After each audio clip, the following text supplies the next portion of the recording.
네, 안녕하세요. 이번 시간에는 로봇주에 대해서 한번 오랜만에 얘기를 해보겠습니다.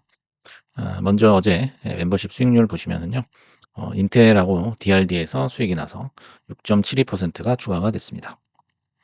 그래서 오늘 제목은 로봇주의 위기, 줄도산 이어지나로 지어봤습니다. 그래서 아이로봇이라는 종목에 대해서 한번 들어보셨을 거예요. 그 종목이 이틀 만에 거의 반토막 이상 주가가 떨어졌어요. 로봇주에서 보시면 이제 맨 밑에 어제는 이제 개파락이 나왔죠. 그래서 장중에 뭐 40% 가까이 떨어졌고요. 오늘도 추가적으로 23%가 떨어지고 있는 실정입니다. 그래서 이제 그저께 주가 종가 6.3달러를 기준으로 봤을 때 지금 3달러니까 반토막 이상이 난 거죠. 근데 그 전에 주가는 6달러도 지금 바닥이라고 우리가 생각하고 있던 그 포지션이거든요. 그래서 뭐 한때는 굉장히 높게 상승을 했었지만은 지금 거의 부도 위기에 있다. 이렇게 볼 수가 있습니다. 그래서 로봇 청소기 제조업체 아이로봇이 중국 업체들과의 경쟁에서 밀려서 최악의 실적을 기록했다라는 뉴스 때문에 주가가 하락을 한 거죠. 그래서 회사 안팎에서는 아이로봇의 생존 가능성에 대해서 의문이 제기되고 있다라는 거죠. 4분기에 1억 7천만 달러의 매출을 기록을 했는데 전년 대비해 가지고 무려 44%가 감소했다라는 거죠. 그래서 매출이 줄었다는 거는 이제 이런 기업에는 치명적이죠. 왜냐하면은 인제 수익이 안 나는 상황에서 매출 증가만으로 계속 인제 주식을 팔아서 자금을 대고 그렇게 해서 인제 연명을 하고 있었는데 그나마 인제 기대고 있던 매출마저도 떨어진다면은 정말 인제 힘들어지는 거죠. 그다음에 순손실은 7,700만 달러. 우리나라 돈으로 하면은 뭐 1,000억 이 넘죠, 거의. 그래서 굉장히 안 좋은 상황이다라는 거죠. 그래서 아이로봇은 매출 감소와 부채의 증가, 그다음에 중국의 로봇 진공 청소기 제조업체들과의 치열한 경쟁에 직면해 있다.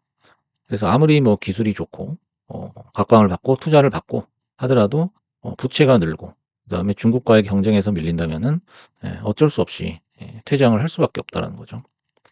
사실 이 아이로봇 같은 경우에는 이제 아마존이 지난해 17억 달러 인수를 하려고 했어요.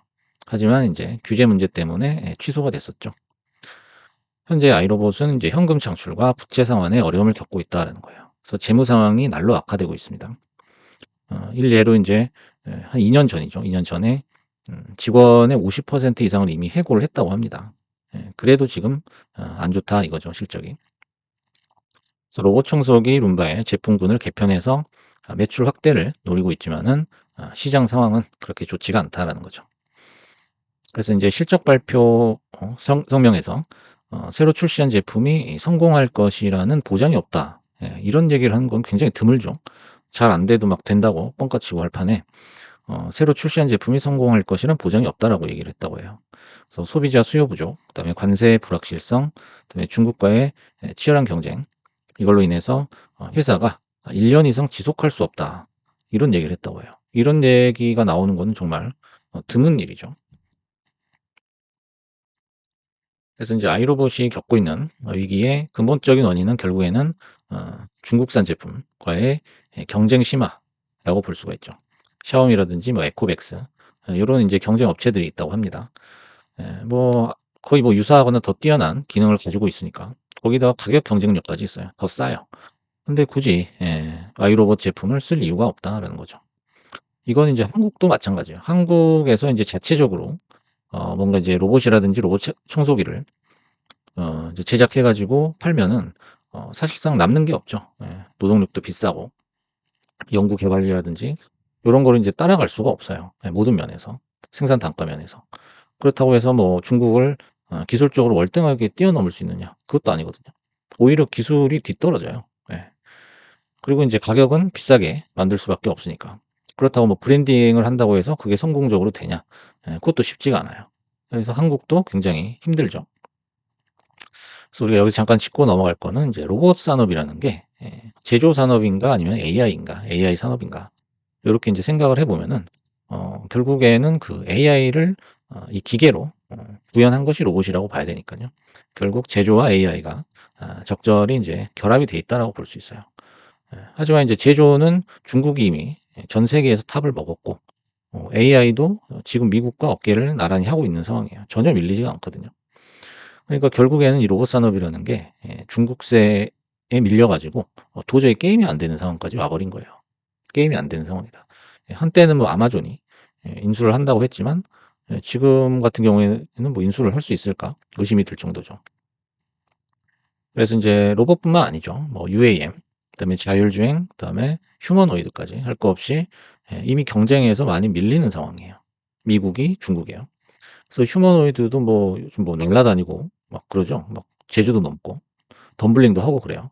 그런 인제 시연을 해 주고 뉴스가 나오는 그런 빈도를 봤을 때 미국 제품보다 중국 제품이 훨씬 많다 이거예요. 그래서 인제 예 미국이 그런 거를 굉장히 내심 두려워하고 있었죠. 그래서 기술이 뒤처질 것을 우려해서 AI 반도체 수출 제한을 걸어 버렸죠. 그리고 관세로 지금 폭격을 하고 있습니다. 하지만은 중국은 눈 하나 깜짝 안 하고 있다 이거죠. 이게 가장 큰 문제고 아이로봇뿐만 아니라 나스닥에 지금 상장이 돼 있는 미국에서 인제 생긴 그런 로봇주들이 위기다라는 거죠. 그래서 아이로봇은 이에 대응하기 위해서 여러 가지 이제 모델을 출시하면서 반격을 시도했지만 소비자들은 냉담하다 이거죠. 비싼데 인제 기능이 떨어지고 사용성이나 디자인 어느 것 하나 우월하지가 않은 거예요. 그러니까 인제 과거 같으면 중국산이 품질이 많이 떨어졌거든요, 어떤 제품이든. 근데 지금은 품질까지 대등하다 이 말이죠. 그래서 뭐 디자인도 이쁘지도 않고 뭐 사용성도 별로고 비싸기만 하고 괜히 비싸기만 한 거예요. 여기서 인제 생각나는 브랜드가 하나 있죠. 바로 테슬라 같은 거. 전기차가 뭐 기능이 뭐 좋긴 합니까? 뭐 디자인이 좋긴 합니까? 사용성이 좋긴 합니까? 가격이 싸긴 합니까? 아무것도 없다라는 거예요. 거기서 인제 합리적인 판단을 이제 하려는 그 찰나에 관세까지 겹쳐 가지고 이제 제품 가격은 계속 올라갈 거란 말이죠. 그래서 애플 같은 경우에는 이제 강력한 브랜드 파워가 있죠. 그다음에 MS나 아마존 같은 거는 어느 정도 시장을 독점해 놓은 상태예요, 오랫동안. 그래서 지금 굉장히 돈을 많이 벌고 버틸 수가 있다라는 거죠. 하지만 인제 신흥 섹터죠, 신흥 섹터. 스마트폰 이후의 섹터입니다. AI라든지 로봇이라든지 뭐 자율주행 뭐 이런 거죠. 이런 쪽은 뭐 드론도 마찬가지고요. 기술이랑 제조가 결합이 된 분야는 힘을 쓰지 못해요, 미국이. 그래서 지금 발버둥을 치고 있고 그게 지금 주가에도 어느 정도 반영이 되고 있다라고 봐야 됩니다. 그래서 아마존의 인제 인수가 철회가 됐다라고 얘기를 했는데요. 철회 배경을 살펴보면요. 유럽의 인제 규제 당국의 독과점 때문이었죠. 독과점 우려로 인한 반대가 있었다고 합니다. 그래서 계획을 취소를 했는데 요것도 인제 주가 하락을 가속화시킨 결정적인 요인이 됐다라고 분석한 기사가 나와 있습니다. 그래서 인제 현재는 이제 독과점 우려에 대한 상황은 많이 희석이 돼 있죠. 시장 점유율이 급락을 했기 때문에. 그게 인제 불행 중 다행이라고 볼 수는 있어요. 그래서 만약에 인제 상폐가 되지 않고 아이로봇이 상폐가 되지 않고 어느 정도 유지를 하다가 빨리 인제 그 주인이 나타나면 인수하겠다는 사람이 나타나면은 그때는 재상승을 할 수 있는 가능성이 있기는 하죠. 그래서 지금은 뭐 아이로봇이 바닥을 기고 있고 $3 지만은 뭐 인수할 사람이 나온다 하면은 뭐 $10 까지도 볼 수 있다라고 보죠. 그래서 지금은 시가총액이 $1억 안 됩니다. $1억 안 돼요. $1억 안 되기 때문에 한국 돈으로 하면 한 1,000억 되나요? 1,000억 조금 넘는데 1,000억 이면은 지금 코스닥에 들어와도 소형주예요. 그죠? 그렇기 때문에 굉장히 주가 상황이 안 좋은 상황이다. 그래서 이게 주가가 살아날 수 있는 방법은 딱 하나죠. 인수합병밖에 없어요. 그래서 지금 인텔이 오르고 있는데 인텔처럼 이제 망가진 그런 기업도 누가 투자를 해 준다. 인수를 한다라고 하면은 주가가 반응을 하긴 하죠. 이제 안타깝게도 아이로봇은 세계적으로 2,000 건이 넘는 특허를 보유하고 있다고 해요. 그래서 로봇 청소기뿐만 아니라 AI 기반 자율주행 기술, 그다음에 로봇 내비게이션, 그다음에 스마트홈 연계 기술 이런 다양한 분야를 포함을 하고 있다고 해요. 근데 이런 게 이제 아예 제로 베이스에서 이런 기술들을 개발했다면은 정말 부각이 되겠죠. 근데 하지만 이런 거는 지금 뉴 노멀이 돼 있어요. 그냥 평범한 수준의 기술이에요. 이게 10년 전 같으면은 굉장히 획기적인 기술들이거든요. 근데 지금은 누구나 할 수 있는 그런 기술이 돼 있다 이거죠. 그리고 생성형 AI죠. 챗GPT 같은 게 처음 나왔을 때는 마치 세상을 바꾸고 우리의 업무 환경을 완전히 그냥 뒤집어 놓을 것처럼 그렇게 생각을 했지만 지금 보면 이제 너도 나도 다 만들고 있으니까요. 그래서 인제 아이로봇 말고도 다른 뭐 서브 로보틱스 그다음에 아베 리치텍 요런 주식들 보시면 정말 화려한 시세를 보여줬었죠. 불과 몇 달 전만 해도.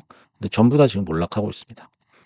이제 제일 유명했던 제 채널에서도 몇 번 요 라인에서 아마 추천을 몇 번 해 드렸을 거예요. 하지만 쌍봉 찍고 이렇게 급락하면서 내려가는 그런 모습이고, 지금 뭐 아무도 관심을 가지지 않는다라는 표현이 가장 맞아요. 그래서 주식 종목에서 가장 무서운 게 무관심이거든요. 그래서 인제 엔비디아가 지분을 그냥 빼버리고 다 팔아버린 이후로 거의 그냥 뭐 속된 말로 나가리 상태다, 이렇게 보시는 게 맞을 것 같아요.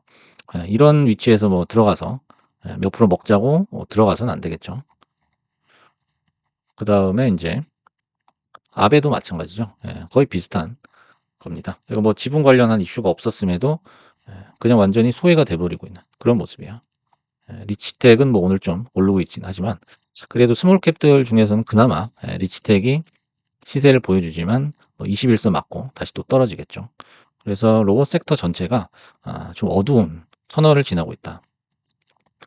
그래서 이제 관세로 인해서 여러 종목들, 여러 섹터들이 다 폭격을 맞았지만, 그중에 이제 로봇주들이 손에 꼽을 정도로 많이 하락을 했습니다. 하락을 했다고 해가지고 가격이 내려갔다고 해가지고 덥석 잡아서는 안 되겠죠. 그래서 관세 폭격 시즌에서 가장 강력한 하락을 맞고 있고요. AI는 그나마 이제 중국에 의한 충격을 많이 보도를 했어요. 뉴스에 많이 나왔다는 거죠.